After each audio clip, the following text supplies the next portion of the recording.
Technology is becoming increasingly available and necessary to learning in today's classrooms. In 1985, the average school had 107 students to every one computer. By 2007, this ratio had shifted to just 6 pupils per computer. In present day, more and more schools are converting to a 1-to-1 computer-to-child ratio.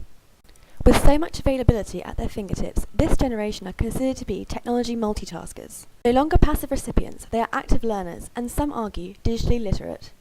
The nature of digital literacy is a highly contested term.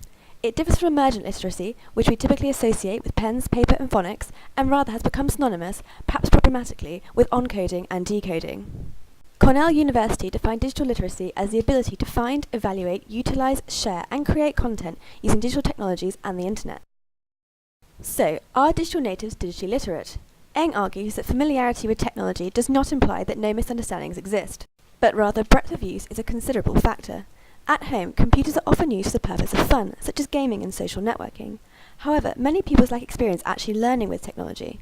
Some studies are calling into question what primary age digital natives actually know about the reliability of information they are seeing online. Newman found that pupils are not able to accurately distinguish between reliable and unreliable information online, and require help in teaching to help differentiate between the quality of their sources. Pupils are often able to reliably use search engines to seek information on topics, with only a small handful of pupils trusting Google itself as a brand for reliability. Brands were a large factor in determining people trust. Websites like the BBC were highly trusted, however, so were websites such as Wikipedia. Pupils were found to be confident sharing information. Girls are more likely to use MSN and other social applications than boys, who favoured games. Children's responses to e-safety in this context are described as muddled and confused, occasionally citing extreme responses to unsafe behaviours, such as their parents being killed due to giving out personal information online. What do digital natives want to learn in their classroom? In a survey, the most sought-after lessons include game design, which is followed by lessons in app design. Pupils want to create things that are relevant and part of their lives. 51% of pupils consider digital making to be fun. However, this reduces with age. Only 33% of 16 to 18-year-olds have the same high opinion of this topic. Moreover, 17% of pupils associate the word geeky and 5% the word solitary with digital making. Cranmer and colleagues claim that ICT in school is not as much fun as ICT in their home lives. As a result, pupils become disengaged with their ICT lessons and therefore begin to lack experience with educational technologies.